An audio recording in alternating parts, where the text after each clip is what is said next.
Bueno, buenas tardes nuevamente a todas y todos.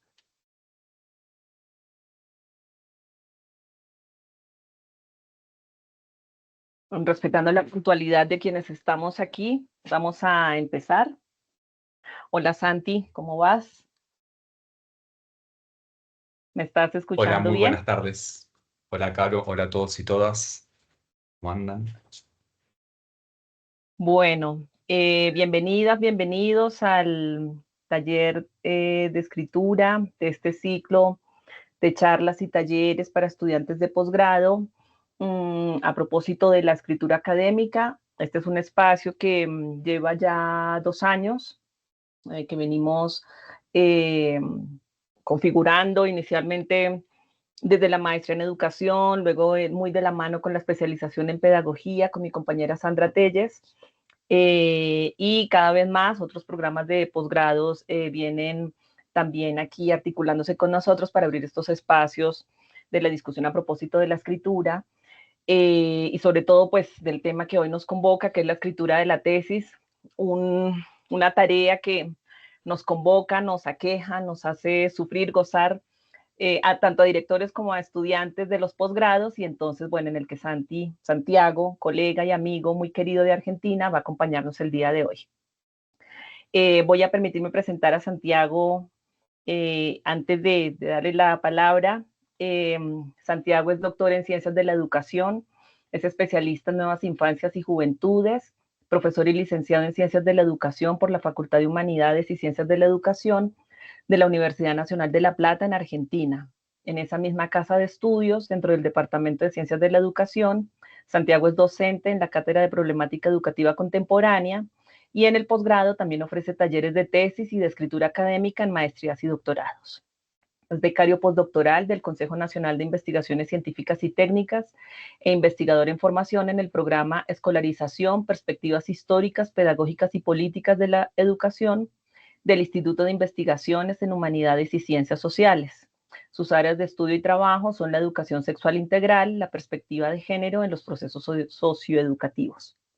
Pues Santiago, bienvenido nuevamente y muchas gracias por aceptar la invitación y acompañarnos el día de hoy. Bueno, Caro, muchas gracias a vos. Bueno, un saludo a todos y todas quienes estén aquí. Seguramente se van a ir sumando otros compañeros y compañeras. Empiezo agradeciendo a la profesora Ximena Herrera del Departamento de Posgrado de la Universidad, por la invitación, y también a Carolina y a Sandra que vienen organizando este ciclo de charlas, sobre escritura académica tan importantes. Y si me permiten personalmente, un énfasis a Caro por la invitación. Como decía, bueno, nos formamos juntos en nuestros doctorados aquí en Argentina, investigamos, escribimos juntos, compartimos muchas preocupaciones, muchos intereses. Así que bueno, un gusto estar aquí con ustedes y gracias nuevamente por la invitación. Siempre es interesante hacer diálogos transnacionales sobre estas cuestiones. Em, bueno, antes de empezar y de compartir una presentación que armé como para guiar esta primera parte, por lo menos, del taller, lo pensamos un poco así, ¿no? Que yo pueda exponer por lo menos una media hora, 35, 40 minutos, algunas pinceladas de algunas cuestiones que me parecen importantes en las relaciones de la tesis y de la escritura. Este, y antes de empezar, como les decía, me interesaba así explicitar desde qué lugar, digamos, yo voy a enunciar y a contarles las cosas que tengo para compartir con ustedes. Y la idea en realidad es que podamos hacer emerger en este taller, en este ratito que tenemos juntos y juntas, bueno, lo más problemático que nos despierta la escritura de la tesis, digamos, ¿no?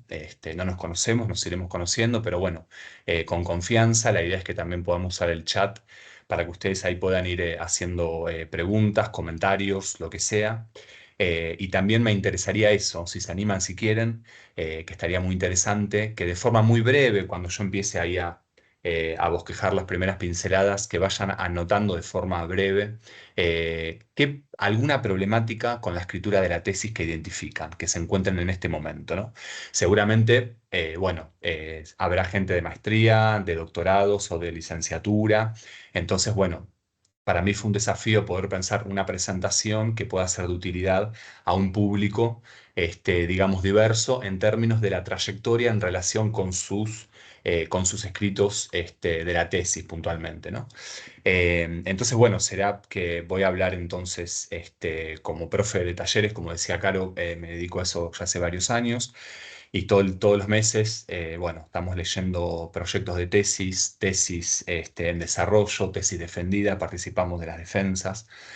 También como director de tesistas, de maestrandos y doctorandos también. Y bueno, y también en tanto doctor, digo, alguien que pasó por la experiencia de hacer un doctorado, de encarar una tesis.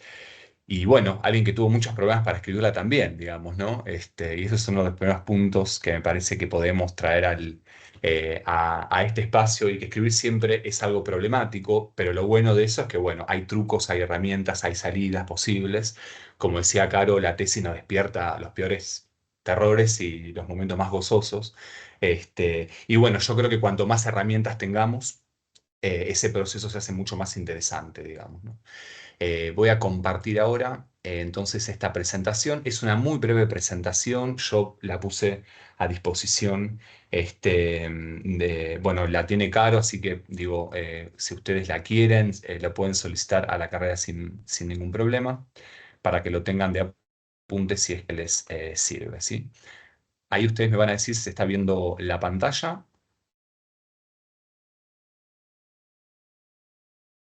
Sí, sí, ahí la Sí, ¿no? vemos. Ahí está. Muchas gracias, Caro.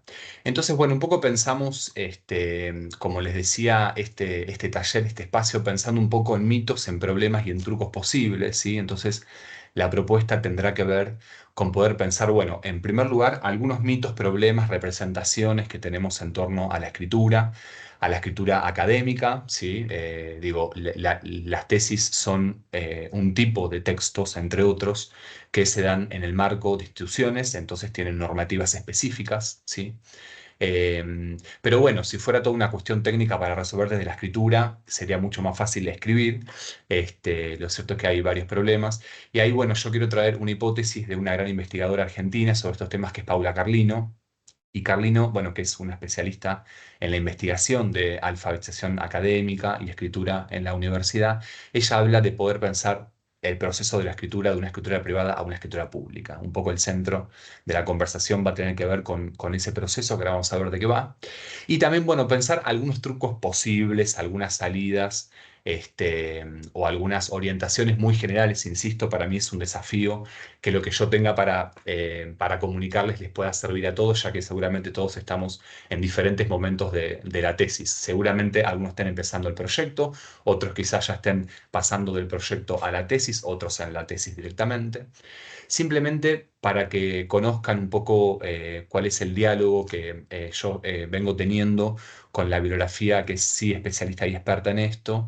Hay algunos textos muy interesantes que son como unos clásicos, por ejemplo, el de Howard Baker, que es este dibujito último que aparece acá, el de Manual de Escritura para Científicos CELS. Es un muy buen, está en internet disponible, todos estos están disponibles en internet, así que será cuestión de googlear simplemente. Este texto de Paula Carlino que les digo, bueno, Paula tiene varias producciones. Daniel Casani, que es un autor español que tiene este libro que fue un boom en su momento, del año 93, pero que se sigue reeditando porque la cocina de la escritura, la verdad es que ha servido a muchas generaciones de escritores académicos y no académicos. Es un libro muy útil, yo lo sugiero.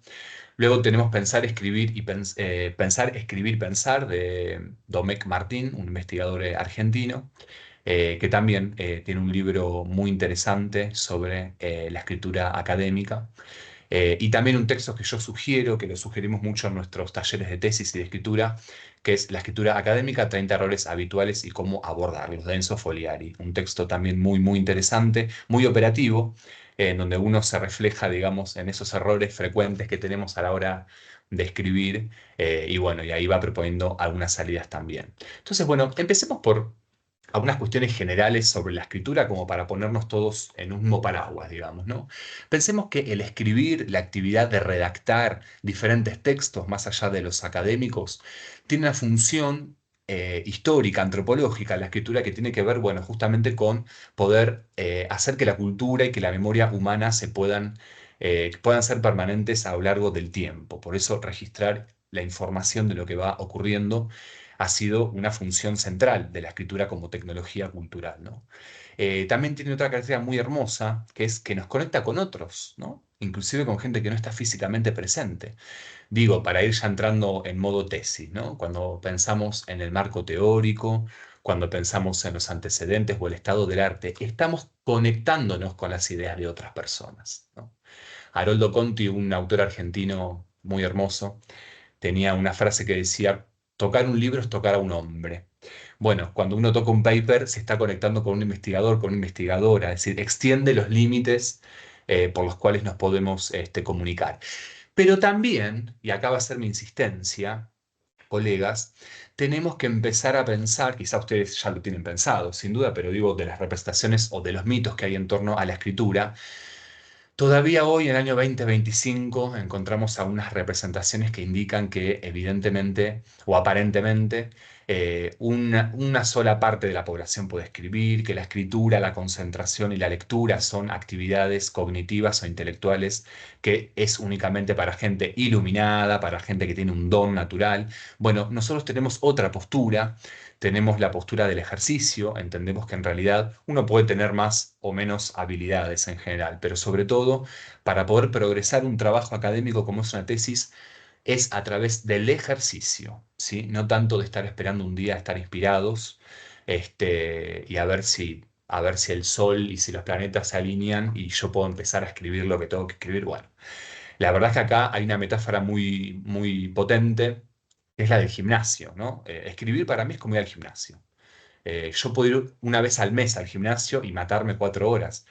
Está bien, pero seguramente eso no me haga progresar, ¿no? No es tanto la intensidad, sino la frecuencia. Entonces, ejercitar la escritura tiene que ver con eso, con intentar escribir todos los días en el marco, en lo que uno puede. Por supuesto, no los conozco, pero digo, somos estudiantes, somos trabajadores, trabajadoras, tenemos familias, tenemos hijos, cuidamos personas, tenemos trabajos, tenemos problemas, digo, y la escritura implica un acto de inversión, sin duda, ¿no? Entonces digo, bueno, cuando todo eso ya está acomodado, digo, porque siempre se escribe en condiciones, algo que la literatura científica también siempre enfatiza, digamos, no siempre escribimos en mayores o en menores condiciones, pero bueno, es un ejercicio, ¿sí?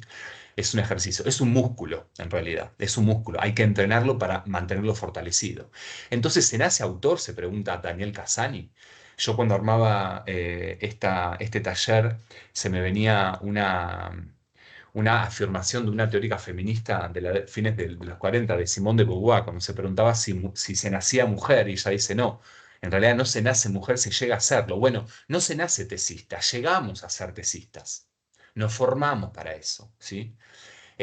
Por eso las universidades, los doctorados, las maestrías, las licenciaturas van haciendo diferentes estrategias para acompañar la escritura, ¿sí? Este ciclo de charlas sobre la tesis y la escritura académica es un ejemplo, ¿sí? Eh, entonces, contra este mito de que escribir es una inspiración, Marta Marín, en un texto muy hermoso también, que se llama Escribir textos científicos y académicos, dice, bueno, el que escribe en realidad no está inspirado, sino que es, digamos, trabaja laboriosamente con el lenguaje. Este trabajo es cognitivo y puede aprenderse, ¿sí? O sea que no se nació tesista, ni se nació buen escritor, y en buena medida, me parece que algo de esto acontece porque algo muy común es que la gente no dice, porque no porque, perdón, no dice cómo escribe. Ahora voy a volver sobre este punto.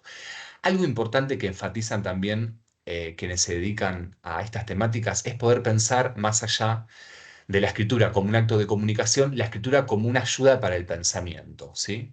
Como recién decíamos, ayuda a configurar ideas, a sostenerlas en el tiempo, a contactarnos con otros, se trabaja sobre el pensamiento, pero pensemos esto, la estructura de la escritura no es la estructura de la oralidad. O sea que yo puedo estar con mi director de tesis o con un colega, un compañero, contándole lo que quiero hacer, cuál es mi problema de investigación, qué objetivos me propongo.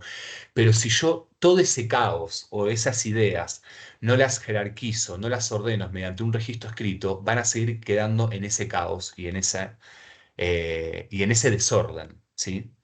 Y dice Calno, bueno, escribir nos fuerza a organizar, por eso nos cuesta tanto, ¿no? Entonces, y acá viene también algo muy interesante sobre la escritura para las tesis y para cualquier actividad académica, que no solamente transmitimos información y configuramos ideas, sino que creamos ideas que antes no existían. Fíjense lo fundamental de la redacción, ¿no? Creamos ideas o contenidos antes inexistentes, que en una charla, por más larga que sea y por más interesante que sea, seguramente no vamos a poder lograr o no vamos a poder tener como nuevos contenidos.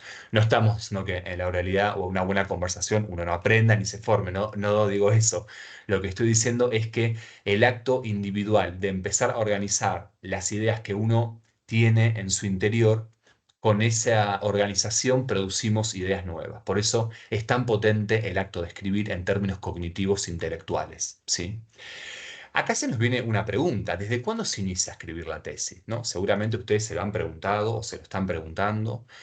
¿Será con el proyecto, cuando entregamos el proyecto, cuando tenemos la primera tutoría con nuestro director, directora, cuando entregamos la tesis, o sea, cuando empezamos a escribir la tesis en la introducción o en el capítulo uno? Bueno, en realidad la escritura es una operación que lleva muchas tareas, digamos, ¿no? Bosquejar una idea, hacer anotaciones, es ya estar escribiendo, estar ensayando qué temas pueden ser los posibles para mi tesis, es ya estar pensando en modo tesis. Yo siempre hablo de que uno está a veces en modo tesis, digamos, ¿no? Uno está en una reunión o está leyendo algo y uno está pensando en su tema, en su pregunta de investigación, en su marco teórico, y bueno, uno está en estado de tesis. Hay una periodista argentina con quien yo quiero cerrar esta parte expositiva ahora en un rato, que es Leila Guerriero, y Leila dice que además de escribir profesionalmente, ella corre a Serrani y ella dice: corro, escribo mientras corro. Fíjense qué frase, ¿no? Escribo mientras corro. Si uno lo lleva a la literalidad, es imposible estar corriendo, aunque uno tenga colgada una computadora en su cuello y estar escribiendo, pero lo que invita a pensar la frase es que el estado de escritura, en el caso nuestro de las tesis, no siempre es en el momento de la redacción y del tipeo. Cuando estamos leyendo, estamos juntando archivos, organizamos nuestra computadora con todo lo que vamos leyendo o con las primeras anotaciones. Bueno, eso son las primeras escrituras, ¿sí? Que luego se van a ir ordenando y que luego van a ir dando lugar a los diferentes componentes del proyecto de investigación o de la tesis. Me digo con componentes, me estoy refiriendo a componentes que ustedes ya seguramente estén trabajando. Quiero decir, la formulación de un tema, el recorte de un problema, los objetivos generales, los específicos, el territorio teórico o el punto de vista conceptual o el marco teórico, ¿sí? El estado del arte o los antecedentes y los aspectos metodológicos, ¿no? Por supuesto que de un país a otro estas nominaciones pueden variar, de hecho pueden cambiar de una casa de estudio a otras, las estructuras mismas de las tesis tienen sus variaciones de una región a otra. Este, pero bueno, más allá de esas especificaciones, estamos pensando en cuestiones generales. Ahora, para escribir una tesis, es necesario siempre pensar que ese proceso de escritura se va a alimentar, se va a nutrir de otro proceso, que es el de la lectura. No podemos escribir nada si no leemos, ¿sí? Y perdón el dramatismo del tono que pongo con esto, pero realmente quiero ser muy enfático. Vuelvo a Leila Guerriero. Fíjense la letalidad de esta frase. Escribir sin leer es como vivir sin comer. No sé si se dan cuenta, digo, es del orden de lo vital, ¿no? Escribir sin leer es como vivir sin comer. O como dice Martín Domenech, hay que tener en claro los objetivos cuando uno está leyendo, leer con objetivos claros, ¿no? Muchas veces, dice Domenech, los problemas de la escritura son el reflejo de los problemas de la lectura. A veces cuando estamos trabados, cuando tenemos ese síndrome en blanco, ¿no? De la pantalla ahí en blanco que no sabemos cómo empezar, bueno, quizás nos faltan ideas en el sentido que quizás nos hace falta un poco de lectura para empezar a leer. Por supuesto que uno puede ser muy valiente y empezar solo a bosquejar ideas, de hecho es la idea, ¿no? Originalmente cuando uno empieza a pensar una idea de cero, va haciendo un listado de palabras sueltas y después las vamos juntando y después vamos haciendo alguna definición y ahí vamos armando un primer párrafo, ¿no? Digo, en los diferentes momentos del proceso de la redacción. Ahora, para escribir tesis de doctorado, de doctorado, de maestría o de licenciatura, hay que leer tesis de licenciatura, de maestría o de doctorado. No podemos estar escribiendo un proyecto de tesis o una tesis si no conocemos ese género específico. Les cuento una anécdota del año pasado, estaba por entrar en defensa, o sea, ya por defender su tesis de maestría una colega de otro país, y armando un poco la defensa con ella, me decía, ay, profe, sabe que me doy cuenta que cuando entregué la tesis, me di cuenta que tendría que haber leído antes alguna tesis de maestría para ver un poco con lo que yo me iba a encontrar. Y ahí yo también aprendí algo como director de no dar por supuesto que los tesistas y las tesistas leen tesis, si no ya se lo hubiera sugerido. Entonces digo, bueno, digo, la importancia de ir viendo según nuestro tema, nuestra disciplina, buscar, hoy pensemos que está todo en Internet, todas las universidades tienen sus repositorios académicos, todas las tesis son públicas, entiendo, en la mayoría de nuestras casas de estudio, todo es disponible, es gratis. Uno va viendo ahí justamente la estructura, cómo se compone cada uno de los capítulos, cómo se compone la introducción, ¿sí? Digo, es una lectura, digamos, muy atenta, porque es un tipo de texto que nosotros también vamos a tener que estar administrando y produciendo, ¿sí? Y además también para pensar esto de la escritura como una ayuda para el pensamiento, dice Paula Carlino, bueno, hay que saber qué se espera que diga un texto. Por eso tenemos que conocer a esa comunidad de lectores, ¿sí? Una cosa es escribir una tesis en sociología de la educación, otra en historia de la educación, pensando en algún nivel específico educativo, desde la política y legislación, desde la tecnología educativa, de las trayectorias. Digo, bueno, los campos disciplinares, y acá porque estamos pensando en tesis orientadas a la investigación educativa, ¿no? En general. Eh, entonces uno como escritor tiene que saber, digamos, esa comunidad de lectores de la cual está formando parte, ¿sí? Por eso la lectura de tesis es imprescindible para saber hacia dónde relativamente hay que arribar, ¿sí? Eso es muy importante, es un proceso que se acompaña. ¿Y qué es lo que vamos leyendo, digamos, además de tesis, en el armado del marco teórico o inclusive del propio problema o de los antecedentes? Bueno, una tesis como decíamos hoy, ¿no? Siempre es un diálogo, la escritura con otros. Entonces vamos a leer seguramente artículos de revistas académicas, no cualquier revista, sino de revistas académicas, libros, capítulos de libros, ponencias, agendas de congresos, simposios, jornadas, también, como decíamos, tesis de grado y de posgrado. Y es un tipo de lectura la que uno va teniendo como tesista, en donde uno no puede, acá en Argentina tenemos una frase un poco informal, ¿no? Colgarse leyendo lo que uno quiere, sino que también tenemos que ser muy operativos sobre lo que leemos. Digo porque leemos con diferentes objetivos, como dice Martín Domenech, ¿no? Leemos para explorar temas posibles, para buscar información, datos, conceptos, para armar el estado del arte, el marco teórico, y también tenemos que tener una lectura activa. ¿Por qué? Porque operamos sobre los textos que leemos. Cuando hacemos una marca, cuando leemos un abstract, ¿sí? Los abstracts tienen una intención, o las palabras claves justamente tienen una intención de búsqueda, ¿sí? De ahorrarnos tiempo, de ver si un capítulo de un libro o una ponencia o un paper me va a servir para lo que estoy buscando. Entonces, operar sobre los textos es no simplemente leer sobre mi tema, sino, bueno, ir haciendo fichas sobre los textos, que después no me cueste tanto tiempo encontrarlos, ¿sí? Porque también uno tiene que ir modulando la economía del tiempo.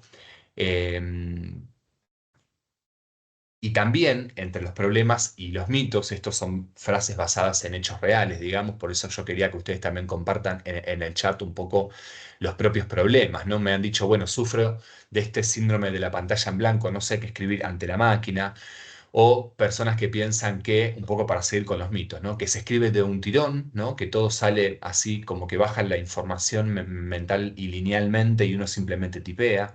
O los que escriben personalmente no tienen problemas, ¿no? Claro, porque uno no ve a la gente escribir. Y la gente, ¿saben qué? No decimos los problemas que tenemos para escribir, no son problemas públicos. Entonces, claro, uno, que es un ser, es un sujeto silvestre de este mundo, que hace lo posible para escribir algo más o menos legible, dice, y la verdad es que no voy a llegar. Yo no leo como los grandes autores que leo. Bueno, pensemos que detrás de un buen texto también hubo correctores, hubo editores y hubo un texto que fue, que vino, que se armó, que se reescribió. La escritura es la reescritura. Ahora vamos a ver sobre ese punto. O también pensar que hay una sola forma correcta de escribir una tesis, ¿no? En realidad no hay una sola forma correcta. Eso también es un mito. Lo que hay en realidad son diferentes tradiciones disciplinares, institucionales también, en relación con la licenciatura, la maestría o el doctorado que uno está haciendo. No hay una única manera posible. Hay diferentes formas de encarar el trabajo. O sea, no, eso que no se nos vuelva como una excusa o como un mito para no escribir, quiero decir, ¿no? O también pensar que uno tiene que tener todo claro antes de escribir. En realidad, uno escribe para aclarar las propias ideas, en realidad, ¿no? No hace falta tener todo bosquejado en la cabeza y después sentarse a escribir. Uno va pensando cuando escribe. Eh, También aprovechando un foro en un taller de tesis que le preguntábamos inicialmente qué problemas se encontraban en la redacción de la tesis, muchos y muchas compañeras y compañeros decían, bueno, la reescritura continua del proyecto que estoy trabajando, o me hace falta, me falta mayor nivel de redacción y cercanía a procesos de investigación. Ha sido un gran desafío retomar la lectura y la escritura de manera constante. Claro. Uno cuando, por diferentes motivos, cuando tiene que interrumpir el trabajo de la escritura, cuesta muchísimo después. Recordemos la metáfora del músculo y del gimnasio. Si no fui por un mes al gimnasio y la verdad es que después cuando vuelva me va a costar un poco más, los músculos van a estar un poco más fríos, digamos, ¿no? Pero también habla, ella identifica ahí en esa segunda frase la importancia de la constancia, digamos, ¿no? Eh, También otro colega u otra colega decía, bueno, procuro hacerlo de la mejor manera posible, por eso investigo de manera adicional formas de escritura y estructuras mientras voy elaborando un escrito, lo que genera que me demore más redactando y dando órdenes a las ideas iniciales. Bueno, ¿de qué nos hablan estos relatos? Nos hablan en realidad de que todos tenemos problemas para escribir. Los tesistas, los que somos profes, los que ya nos doctoramos, los grandes amores intelectuales que nosotros tenemos, digamos, también la gente que siempre leemos, también escribir siempre es un problema, nunca es un proceso lineal, ¿sí? La necesidad también de pensar la escritura con esto que decíamos, ¿no? De ordenar ese caos, ¿sí? Es decir, la escritura como ordenar ideas y producir otras nuevas. Y sobre todo este lema que es de Casani, que es siempre que se escribe, se reescribe. Nadie escribe una oración y la deja así, tal cual, de una vez y para siempre. Entonces, estos relatos, quizás ustedes se identifiquen con algunos de ellos, nos hablan un poco de la importancia de tener una buena distribución del tiempo, una organización de los propios archivos y los propios materiales en la propia computadora. Hay que ser muy ordenado, ¿sí? Tenemos que poder encontrar las cosas rápido, ¿sí? Todo lo que vamos descargando y leyendo. Y también algo que yo invito a que podamos pensar y cuestionar, bueno, no vamos a tener quizás nunca las mejores condiciones para escribir, digo. Hoy yo un poco lo traía, ¿no? A no ser que uno tenga una beca y uno esté el 100% del tiempo disponible para hacer una tesis, pensemos que, yo lo decía, bueno, somos trabajadores y hacemos muchas cosas, además de hacer un doctorado o una maestría. Entonces, encontrarnos un tiempo es muy dificultoso, encontrarnos muchas horas por día también es muy dificultoso, pero saben que quizás sea mejor poder espaciarnos media hora, una hora todos los días y no estar esperando de que va a llegar un día que no voy a tener ningún tipo de actividad, ninguna reunión, ninguna urgencia ni nada para ponerme a escribir. Les digo esto y acá una experiencia personal. Yo era muy de poner excusas para escribir. Tengo la casa sucia, todavía no corregí exámenes, no sé, cualquier excusa es buena para no escribir, digamos, ¿no? Entonces digo, que la excusa no se nos vuelva un ritual para patear, porque procrastinamos todos. Bueno, por el momento hay que sentarse y empezar la escritura. Entonces, y recuerdo lo que nos decía nuestra directora, la profesora Miriam Soto, bueno, hay que aprender a escribir en cualquier condición, decía Miriam, ¿no? O en cualquier contexto, en un aeropuerto, en un micro. Yo me acuerdo que en un tiempo viví Me mudé muchas veces, vivía al lado de un bar nocturno, y había fiestas seguidas, y bueno, uno ahí hace lo que puede. No estoy justificando las malas condiciones, lo que digo es que, bueno, quizás vamos a tener escasas condiciones, pero bueno, hay que aprovechar el mayor tiempo posible. Quizás hay gente que le ordene mucho ir a escribir a un bar, otros se concentran mejor en el silencio de una biblioteca, otros trabajan mejor en su casa. Otra vez, no hay una única forma posible. Problemas, ven que estos son varios problemas que tenemos. Voy un poquitín más rápido. Yo les comentaba también al inicio que uno va trabajando estos problemas en un proceso de pasaje, ¿no? Como dice Paula Carlino, ella habla del proceso de la escritura privada a la escritura pública.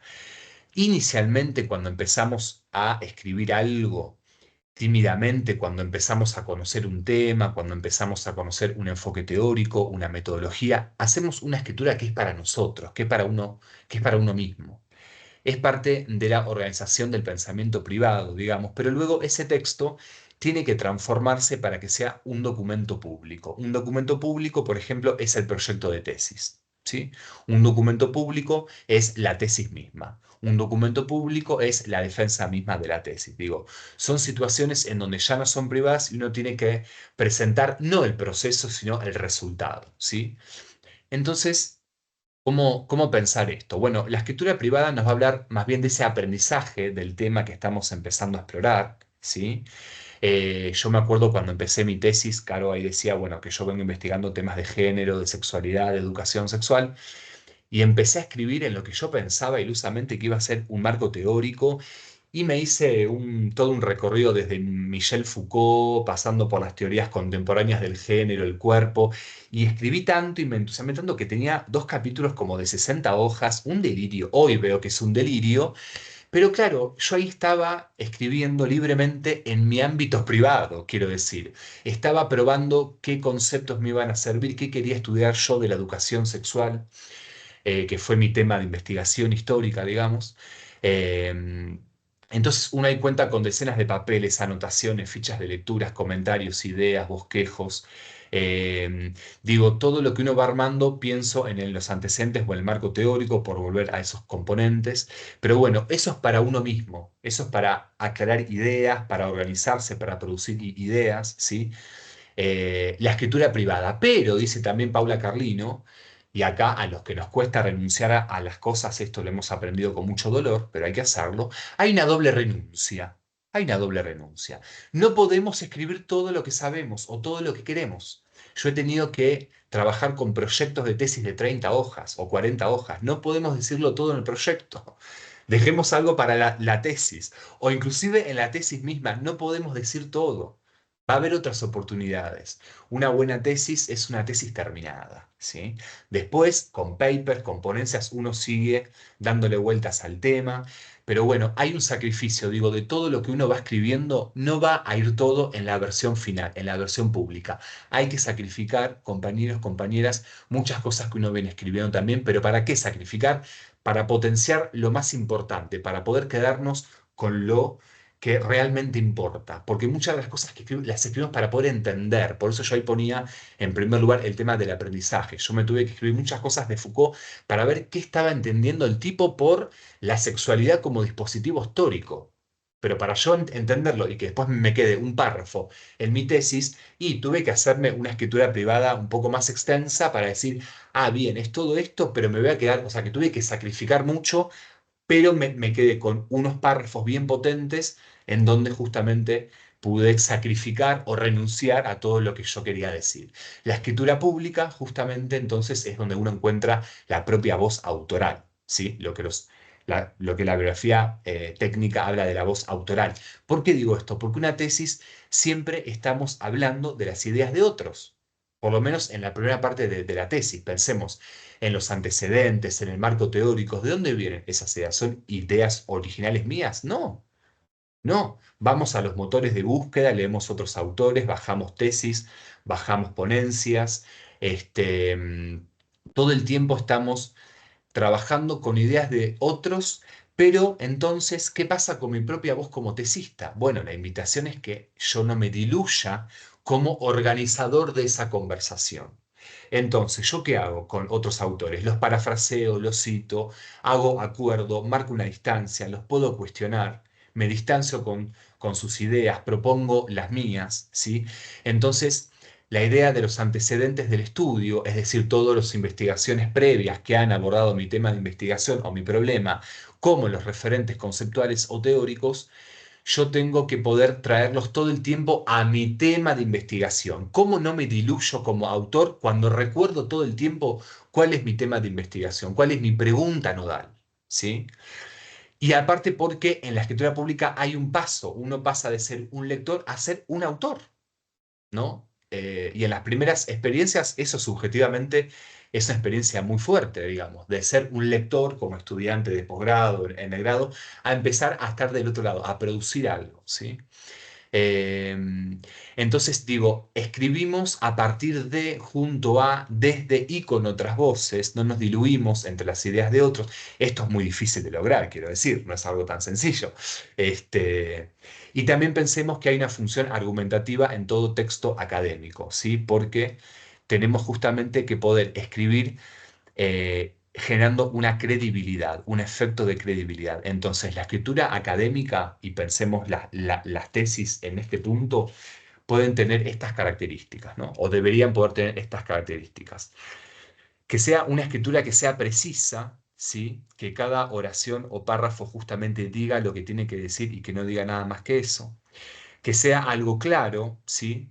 Eh, es decir, sobre todo en el orden general de las ideas y en la exposición y el desarrollo interno de cada uno de los párrafos. También buscar la simplicidad, ¿sí?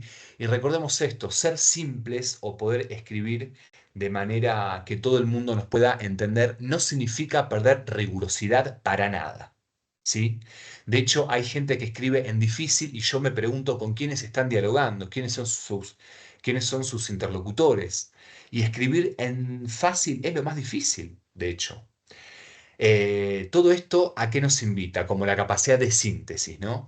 ¿A qué nos invita? A que no hay que escribir en difícil. También hay un mito en torno a esto, que cuanto más difícil es lo que digo, parece que es re interesante. No, cuanto más difícil es lo que digo, estoy expulsando más gente de mi texto. Y uno como tesista sabe cuál va a ser su público más o menos potencial. Hay un director, va a haber un jurado, hay una disciplina, hay otros que forman parte de esa disciplina. Digo, no hacemos textos periodísticos que son masivos para todo el mundo. Conocemos quiénes son nuestros lectores, ¿sí? Entonces, precisión, claridad, simplicidad son algunos, como dice Martín Domenech, y la síntesis son algunas de las virtudes, digamos, de los textos académicos, ¿sí? Entonces, este pasaje de una escritura más privada a una escritura más pública nos va a dar la pauta de ir ordenando esas ideas iniciales sueltas, o, por ejemplo, cuando trabajamos con citas de autores que nos pueden quedar sueltas en un primer momento, y eso está muy bien. O cuando trabajamos con marcas, con colores, o nos anotamos recordatorios en los textos, no hace falta que sea una escritura coherente, pero sí, cuando la vamos trabajando ya para ser presentada, para que sea pública, hay que pensar que es para otros, ¿sí? Hay que incluir las formalidades, las citas zapas, escribir como un lector, descentrarse, ponernos en el lugar de quien nos va a escribir. A veces uno escribe para uno mismo, pero hay que escribir siempre para otros, no es un diario íntimo esto. No es una escritura para sí, es una escritura para otros, ¿sí? Y esto que también vengo planteando de saber que siempre para escribir hay que estar reescribiendo siempre lo que ya escribimos. Algunos trucos posibles entonces, como una última parte de esta presentación. Pensemos que entonces en esa escritura privada trabajamos con borradores, con fragmentos, ¿sí? Como dice Howard Baker en este libro hermoso. Quizás cuando estamos trabados, cuando tenemos ese síndrome de la pantalla en blanco, escribir sin ningún tipo de orden, como nos vengan las palabras. No hace falta escribir bien, no nos está mirando nadie, no, esto no es el gran hermano, no hay cámaras que estén viendo cómo escribimos, que sería tremendo, digamos, ¿no? Si, ¿se imagina? Digo porque es muy íntimo eso. Digo, escribir todo lo que queremos escribir, todo lo que se nos venga a la cabeza a la mayor velocidad posible, un torbellino sin orden, ¿sí? Porque el objetivo es escribir lo que queremos escribir, no cómo, sino lo que quiero escribir, no cómo. ¿Por qué? Porque el cómo va a venir luego con la redacción, ¿sí? O como dice Becker, escríbalo primero y luego sabrá cómo presentarlo. Y otra cosa, yo también estuve años haciendo esto y era un error permanente que tenía y por eso me costaba tanto escribir, que escribía, empezaba a redactar una idea y corregía al mismo tiempo. Perdía mucho tiempo corrigiendo la cita, que el autor esté bien escrito, que no haya faltas de ortografía, que estén bien distribuidas las comas o el punto y coma, o que las mayúsculas estén todas respetadas. Escribimos primero sin pensar en todo eso. ¿Sí? Eso lo hacemos luego cuando empezamos a corregir, ¿sí? Em, entonces, en la revisión y en la reescritura, ¿sí? Lo que es importante, me parece, es diferenciar, digamos, bueno, qué párrafos u oraciones las escribí para mí, para poder entender un tema y qué es lo que va a quedar en el texto final, en la versión en limpio, ¿sí? Eliminar, yo, claro que nos conocemos mucho, como les comentábamos al inicio, bueno, yo aprendí con ella que yo tenía una escritura muy de rodeo, rodeaba todo el tiempo algo antes de decirle, bueno, hay que eliminar los rodeos, porque aparte hay que ser económicos con las palabras, ¿sí? No decir lo mismo de diferentes maneras, ¿sí? Y la metáfora de la poda, si a alguien le gustan las plantas, le gustan las flores, le gustan los ligustrines, la metáfora de la poda. Hay que podar el propio texto y sacrificar y renunciar para que justamente broten las ideas más fortalecidas, ¿sí? Hay que poder podar para fortalecer las propias ideas. Y obviamente esto que yo recién traía, evitar frases rimbombantes o frases que suenen académicas o científicas, ¿sí? Y también en una introducción, cuando empezamos un capítulo o una sección, eh, o un acápite, lo más importante lo escribimos primero. A veces eh, en los talleres de tesis, cuando vamos trabajando sobre estos componentes, ¿no? El tema, el problema, y lo hacemos en diferentes secciones, yo un poco me río porque digo, dan tanta vuelta. Bueno, ¿cuál es el tema de tesis? Les pregunto. Y me empiezan a contar de la escuela que quieren investigar y los profes. Bueno, y otra vez, ¿cuál es el tema? ¿Y cuál es el tema, no? Digo, escribirlo de una y escribirlo directo a veces no nos sale tan fácil, digamos, pero bueno, justamente pasar de ese estado privado al estado público es llevar esas ideas más importantes y más relevantes al inicio, digamos. Entonces ahí estaríamos pasando de alguna manera o trabajando en la redacción del pase de la escritura privada a la escritura pública. Y ya para empezar a cerrar, por lo menos de mi parte, y abrimos el diálogo y empezamos el intercambio, sacarlo a la calle, que un colega, una colega nos pueda leer algo de lo que estamos escribiendo, siempre viene muy bien, ¿sí? También siguiendo las sugerencias de Howard Baker. También la lectura en voz alta, cuando a veces tenemos muchos problemas de redacción, y me lo dicen mis estudiantes de grado, de primer año de la universidad y también los tesistas, cuando leemos algunos pasajes en voz alta se dan cuenta que algo está mal redactado porque la lectura en voz alta es el mejor truco para ver si la sintaxis o la puntuación, que es la respiración de la frase, está bien escrito todo, ¿sí? Y somos un poquito fiacas en esto, digo, a veces nos da un poco de fiaca hacerlo, pero bueno, es importante, insisto, pensemos que es un texto para otros, no es para nosotros, nos van a leer otras personas, ¿sí? Y bueno, y en lo posible intentar de leer corrido todo el texto para poder ir puliendo todos los errores o las cuestiones que vayan surgiendo. Este, mm, También, antes de hacer una última lectura de un pequeño texto un poco más poético, para terminar con algo un poco más poético y menos técnico, digo, también quería traer una reflexión, seguramente ustedes lo estén vivenciando o lo tengan como un problema de debate entre sus colegas, sus directores. Pensemos que escribir es cada vez más difícil para nosotros, digo generacionalmente. Estamos en un momento en donde estamos en un momento de hiperpantallas. La atención nuestra está cada vez más fragmentada. Nos cuesta mucho poder sostener mucho tiempo la lectura durante varias horas. A modo digo, porque estamos todos en poco en esa tecnocultura, y escribir y leer implica suspender todo eso. implica suspender todo eso. Yo un poco en chiste a mis estudiantes de grado les digo, cuando estudien para el parcial, por favor, alejen el celular, alejen el celular. O algo que yo aprendí con el tiempo es a sacarme internet de la computadora cuando sé que tengo que escribir y no me puedo distraer. O sea, no respondo mails, no respondo WhatsApp. Digo, escribimos las tesis siempre en determinados contextos, familiares, emocionales, socioambientales, académicos, ¿sí? Disciplinares. Digo esto para que no nos sintamos mal con todo lo que no llegamos a hacer, ¿sí?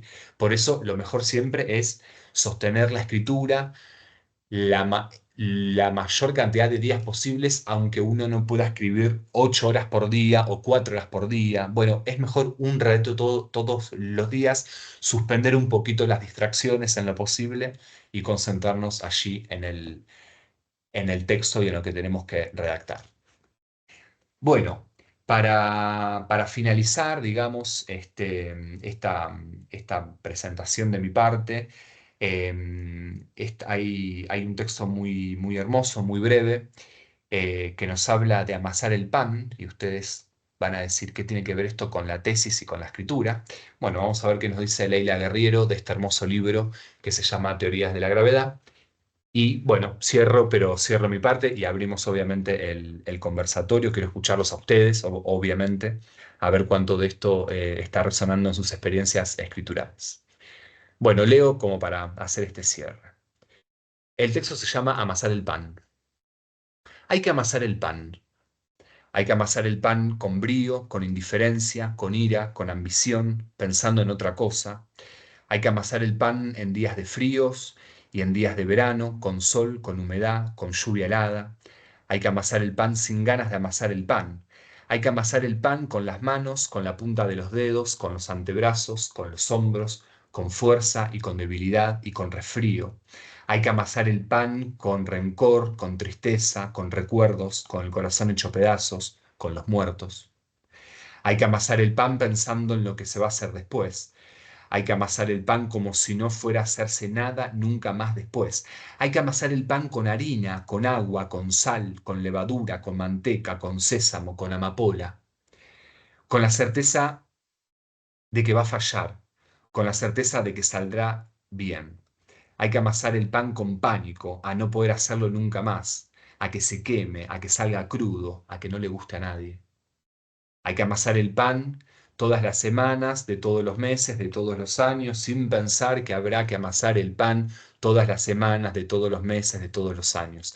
Hay que amasar el pan como si fuera la primera vez. Hay que amasar el pan cuando, perdón, habrá que amasar el pan cuando ella muera. Hubo que amasar el pan cuando ella se murió. Hay que amasar el pan antes de partir de viaje y al regreso. Y durante el viaje hay que pensar en amasar el pan. En amasar el pan cuando se vuelva a casa. Hay que amasar el pan con cansancio, por cansancio, contra el cansancio. Hay que amasar el pan sin humildad, con empeño, con odio, con desprecio, con ferocidad, con saña, como si todo estuviera al fin por acabarse, como si todo estuviera al fin por comenzar. Hay que amasar el pan para vivir, porque se vive para seguir viviendo. Escribir, amasar el pan, no hay diferencia. Bueno, digo, aún con todo lo problemático que pueda ser ponernos a escribir, y en los pocos tiempos que seguramente todos tenemos, bueno, hay algo ahí del amasado y de la escritura como analogía, como metáfora, digamos, para pensar. No todos los días vamos a estar inspirados, no todos van a ser los mejores días para poder producir. Va a haber días que quizás estemos muy frustrados y digamos, ¿qué estoy haciendo esto? ¿Por qué estoy haciendo una tesis? ¿Me enojo? ¿Por qué decidí esto? ¿Qué hago? Hay otros días que va a venir la calma y que vamos a poder escribir bien. Y bueno, y la escritura es un acto humano. Y como todo acto humano, tiene sus días buenos y sus días malos, ¿no? Como toda actividad humana. Así que bueno, yo traje esta serie de ideas, voy dejando de compartir pantalla para poder verlos y verlas, y entonces que ustedes nos puedan compartir y poner en colectivo lo problemático de las escrituras, si se identificaron con algo de esto, lo que gusten, habilitamos el intercambio entonces.